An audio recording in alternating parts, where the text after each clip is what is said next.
Olá, turma! Vamos iniciar uma nova disciplina, que será Clínica Médica, e eu sou a professora de vocês, enfermeira Vanusa Ribeiro. Então, vamos iniciar. Introdução à assistência de enfermagem ao paciente clínico.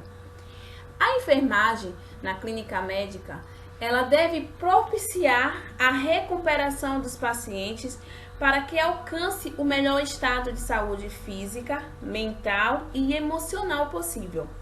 E é de conservar o sentimento de bem-estar espiritual e social dos mesmos, sempre envolvendo e capacitando-os para o autocuidado juntamente com seus familiares, prevenindo doenças e danos, visando a recuperação dentro do menor tempo possível e proporcionar apoio e conforto ao paciente em processo de morrer e aos seus familiares, respeitando as suas crenças e valores, sendo esses alcançados com a ajuda dos profissionais de enfermagem na realização dos cuidados pertinentes a estes.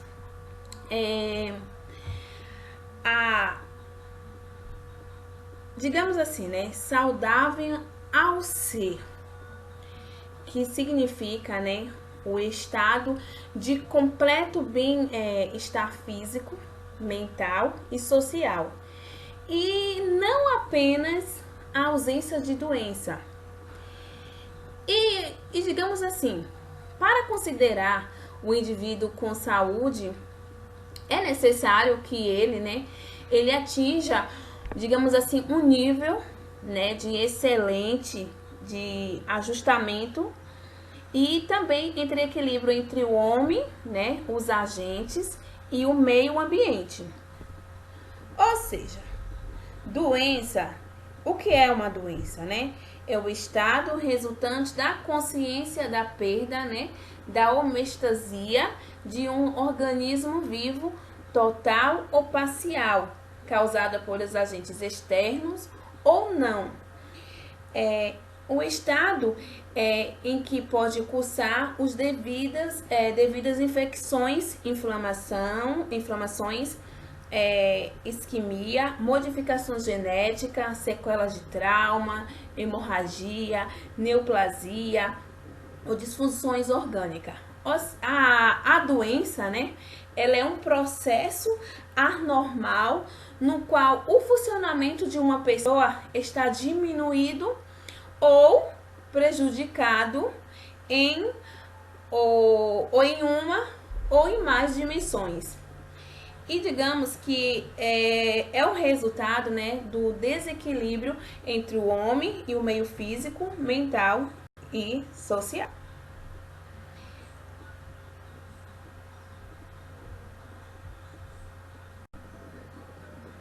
E desde já é importante distinguir os conceitos de doença aguda, doenças crônicas e crônicos degenerativos. Vou explicar para vocês agora o que é doença aguda. Doença aguda é aquela que tem um curso acelerado, terminado com convalescença ou morte em menos de 3 meses, né? A maioria das doenças agudas, ela caracteriza-se em várias fases, ok? Também temos doenças crônicas, que é uma doença que não é resolvida num tempo curto. Digamos assim, que essas doenças crônicas são doenças que não põem em risco a vida de uma pessoa num prazo curto. Ou seja, elas não são emergência médica. Porém, elas podem ser, digamos assim, extremamente sérias. E também, assim, as doenças crônicas, ela inclui todas as condições em que uns sintomas existe continuamente e mesmo não pondo em risco a saúde física da pessoa, elas são extremamente incomodativas, levando também à perda de qualidade de vida e atividade dessa pessoa. Muitas doenças crônicas, por exemplo, são assintomáticas ou quase assintomática, que, digamos assim, a maior parte do tempo. Mas ela é caracterizada por episódios agudos, perigosos ou muito incomodativo, ok?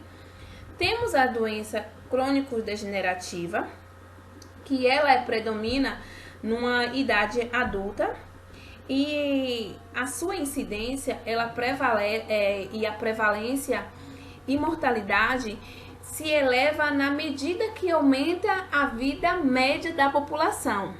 E ela é caracterizada por uma evolução lenta e também progressiva e irreversível, por um longo período de latência assintomático. E exige, né, constantemente supervisão e observação e também cuidados. Ok?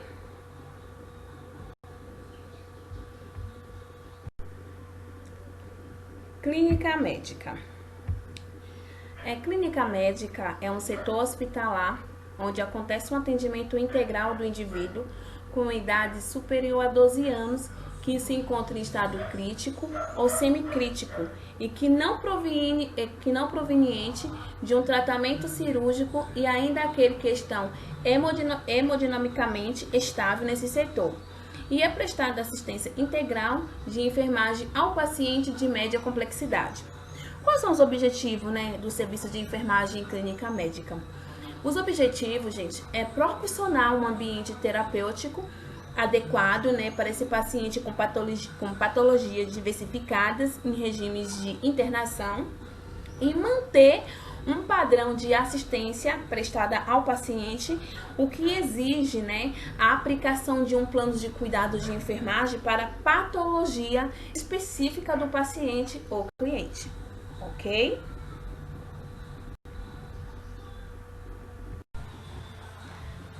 Vamos falar de assistência de enfermagem e afeição do sistema respiratório. Lembrando que, vou falar um pouco antes, né? Temos que iniciar falando da anatomia, né, do sistema respiratório. E falando de anatomia, lembrando que o sistema respiratório ele é formado por um conjunto de órgãos, né, que é responsável pela absorção do oxigênio no meio ambiente e a eliminação de dióxido de carbono para o meio ambiente. E quem compõe, né, esse sistema respiratório? Quais são os órgãos? São as vias aéreas superiores e as vias aéreas inferiores. Nas vias aéreas superiores temos fossas nasais, boca e faringe, enquanto nas vias aéreas inferiores nós temos a laringe, a traqueia, os brônquios e os pulmões. E nisso tudo vamos iniciar com as doenças pulmonar obstrutiva crônica, que chamamos de DPOC, que, né, é o estado de doença pulmonar no qual o fluxo de ar ele está obstruído, né, que é constituída pela bronquite crônica, efizema e também pela asma. A obstrução do ar pode ser reversível e pode ser também irreversível. E vamos iniciar falando de bronquite. O que é uma bronquite? Né? É uma inflamação da mucosa brônquica caracterizada por produção excessiva de secreção da mucosa. Fatores de risco. Os fatores de risco, o fumo é o principal fator de risco. E a inalação, porque vem, né, a inalação de fumaça da fumaça de fumo, também a poluição do ar e entra também a exposição ocupacional a substância perigosa suspensa no ar. Quais são os sintomas? Os sintomas são tosse, com produção de catarro, expectoração espessa e gelatinosa, sibilos e também dispneia. O diagnóstico ele é feito através de exame clínico, raio-x e também a espirometria. O tratamento para bronquite ele consiste em broncodilatadores, antibiótico, corticosteroides e também em oxigenoterapia e inaloterapia, ok? Já em enfisema pulmonar, ele é uma distensão anormal dos espaços aéreo distal e os bronquíolos terminal, com a destruição das paredes dos alvéolos, né? Que entra no estágio final de um processo que progrediu por muitos anos, que é onde, né, ocorre a perda da elasticidade pulmonar. Que a função pulmonar, na maioria dos casos, ele está irreversivelmente comprometida. Quais são as causas da enfisema pulmonar? A principal causa é o tabagismo, né, que é a principal causa. E também entra a predisposição familiar, acessibilidade a fatores ambientais, como fumaça do fumo, poluentes aéreos, os agentes infecciosos e também os alérgenos. Na fisiopatologia, digamos assim, que a obstrução aérea ela é causada por inflamação da mucosa brônquica, que entra, né, a produção excessiva de muco, que entra a perda da retração elástica das vias aéreas, que entra em colapso dos bronquíolos e entra a redistribuição do ar para os alvéolos funcionais, que vem o espaço morto, que chamamos de espaço morto, que na verdade são as áreas pulmonares onde não há troca gasosa. Espero que vocês lembrem da que é troca gasosa. E também entra o comprometimento da difusão de oxigênio e a hipoxemia. Em alguns casos graves, né, que já é a eliminação do dióxido de carbono comprometida, que vem o aumento da tensão de dióxido de carbono no sangue arterial. Quais são os sinais e sintomas? Os sinais e sintomas é a dispneia lenta e progressiva, a tosse, anorexia, entra a perda de peso, infecções respiratórias frequentes, né? E também o tempo respiratório prolongado e o tórax em barril. O tratamento ele consiste em broncodilatadores, antibióticos, os corticosteroides, oxigenoterapia e inaloterapia também. Enquanto a asma, né? A asma já é uma doença inflamatória crônica, né, das vias aéreas, que tem um resultado de hiperatividade dessas vias, né, causando um edema de mucosa e produção de muco. E essa inflamação, ela é difusa e leva a episódios recorrentes dos sintomas.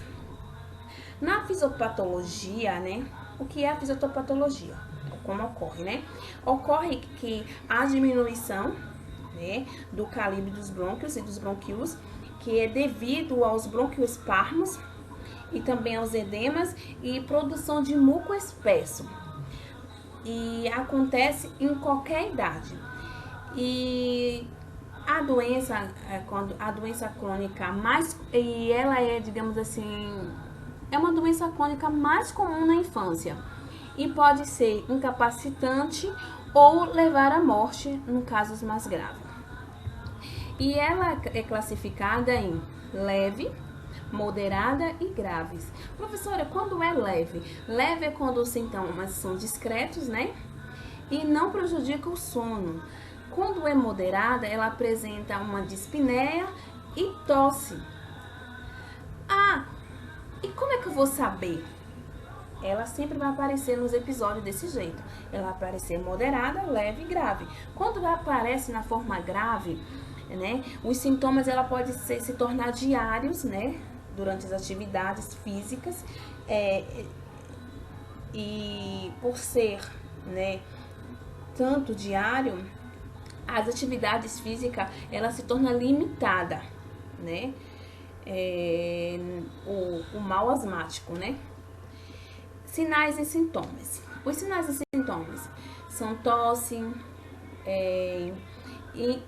enrijecimento do tórax, dispneia, cianose, taquicardia, sudorese, ansiedade e agitação. Os fatores de risco. Os fatores de risco é a alergia. A alergia é o principal fator predisponente e exposição crônica a irritantes aéreos, ou alergênicos também, e condições ambientais, odores fortes, estresse, sinusite, e também desgaste emocional e o tabagismo. Quais são os tratamentos, né? O tratamento é o mesmo, tanto para bronquite e para enfisema, ok? Então, os cuidados de enfermagem na bronquite crônica, enfisema pulmonar e asma são os mesmos, né? Que é repouso em ambiente arejado e limpo, incentivar a ingestão de líquido, manter um ambiente calmo e tranquilo, verificar e anotar a temperatura de 4 em 4 horas, incentivar o paciente a evitar o fumo, evitar o ar poluído e atividades físicas, umidificar o ambiente de repouso em O2 fervente, usar lenços de papel na eliminação de secreção, oferecer uma dieta nutritiva, dieta livre, né? E administração de oxigenoterapia. Vamos falar agora de pneumonia, que é uma inflamação, né, do parênquima pulmonar e é causado por vários tipos de micro-organismos e agentes químicos. A etiologia,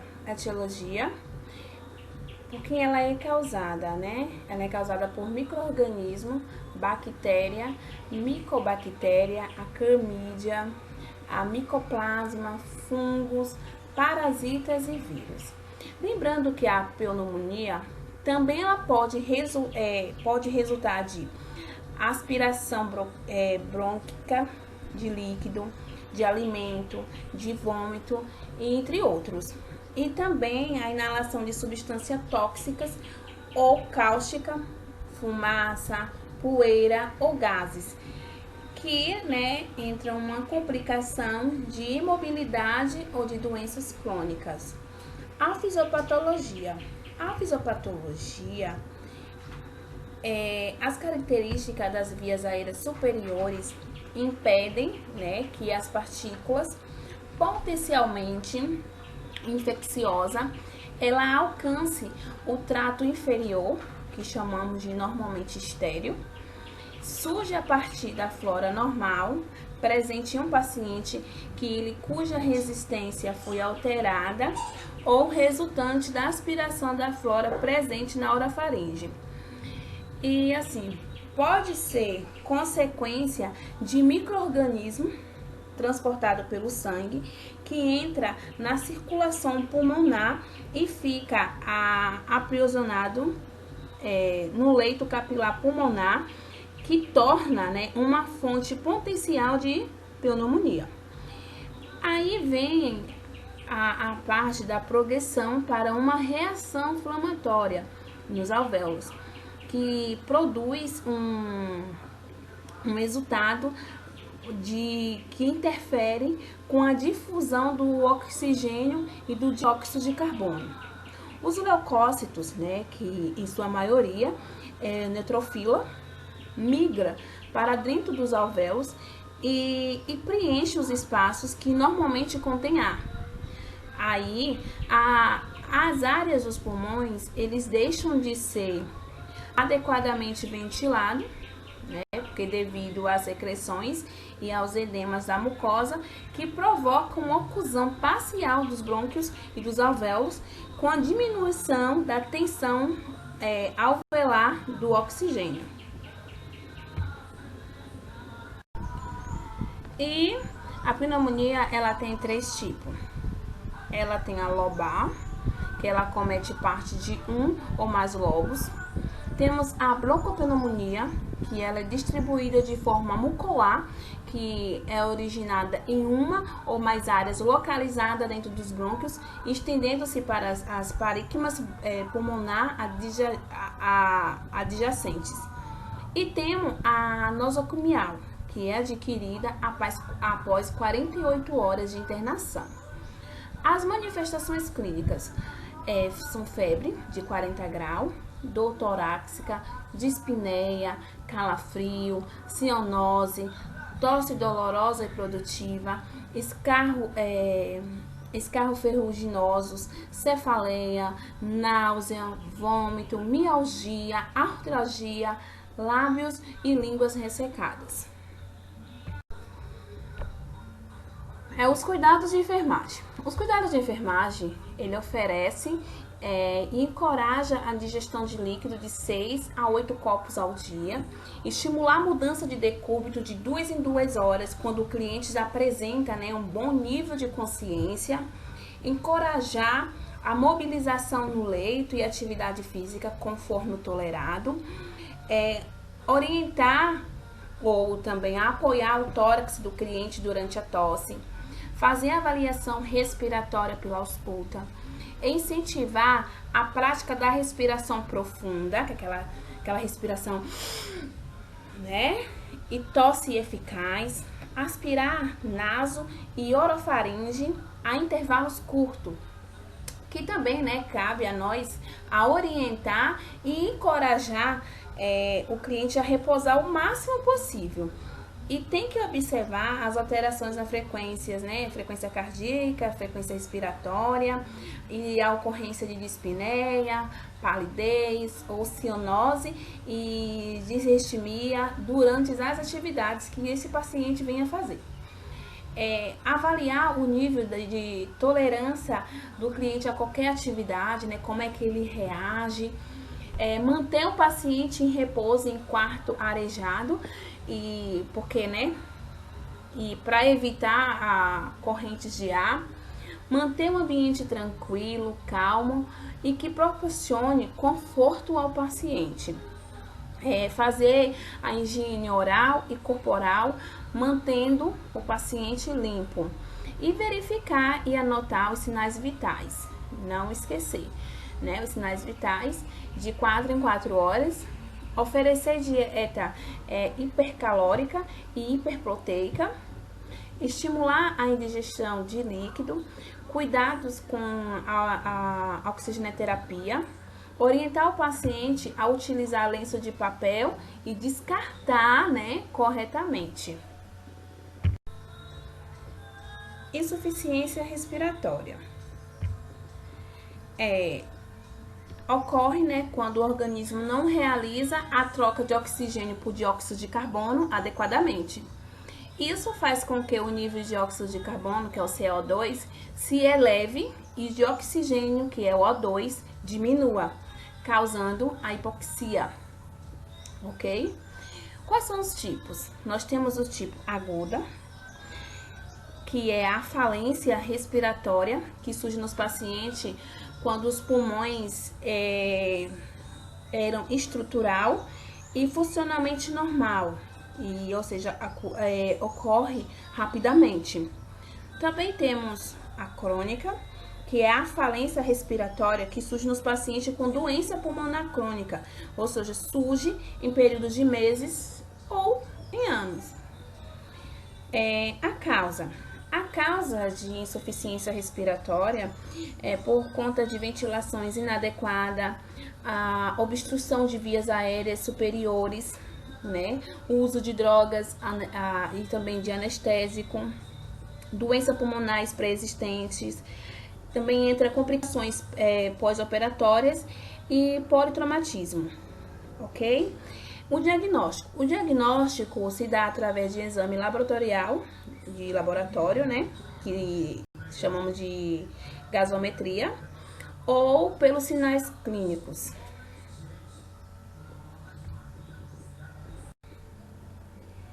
Sinais clínicos. aumento da frequência cardíaca, o aumento da frequência respiratória, a hipofixia, que enquadra a dispneia, a taquiepneia, a hipertensão, a taquicardia, a braquicardia, arritmias e também a cianose. A desorientação também é um dos sinais clínicos, que a desorientação, que é a queda do nível de consciência e agitação psicomotora. Entra também nos sinais clínicos o uso de músculos e acessórios da respiração e também a sudorese. O tratamento. O tratamento é feito através de uma cânula orofaríngea, que chamamos de Guedel, que é um dispositivo de borracha para ser introduzido na boca, evitando o deslocamento da língua. E lembrando que assim, ele varia de tamanho de acordo com o paciente. Essa cânula e também tem a cânula da nasofaríngea, que é um dispositivo de borracha que é para ser introduzido pelo nariz. E também o tamanho varia de acordo com o paciente. Também temos a monitorização, que é o oxímetro de pulso e monitor cardíaco. E temos a oxigenoterapia, que é a administração de oxigênio quando o paciente está com hipoxia. Métodos de administração de oxigênio. Primeiro passo, que é um dos primeiros, é o catéter nasal simples ou tipo óculos, que a introdução de um catéter na narina, que é ligado a um sistema de oxigênio umidificado, que é o fluxo de 3 a 6 litros por minuto. Tem a máscara faciais, que chamamos de Venturi, que são máscaras que cobrem a boca e o nariz. É de plástico, com orifício lateral transparente e fornece concentração de oxigênio de acordo com a válvula que as acompanha, ligado a um sistema de umidificação. Temos a bolsa autoinflável, que chamamos de ambu, que é a máscara que é comprimida na face do paciente, podendo ser conectado ao oxigênio umidificado. Também temos a tenda facial de oxigênio, que é o uso limitado pela dificuldade de manuseio, sendo mais utilizado para a criança, porque na verdade ela fornece uma baixa concentração de oxigênio. Os cuidados de enfermagem.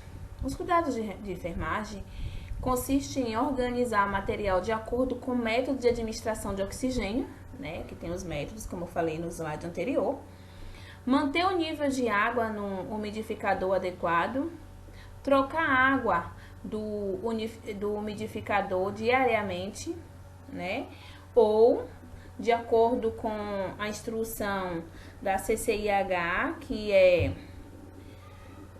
que na verdade é a Comissão de Controle de Infecção Hospitalar. Também explicar o procedimento ao paciente, manter um nível de comunicação durante o procedimento, observar possíveis alterações, tem que observar frequentemente as condições também de permeabilidade dos catéteres e também das sondas, realizar a troca dos catéteres nasais ou máscaras faciais, e também descartar ou desinfectar material em expurgo. Eu espero que vocês tenham gostado e até a próxima aula.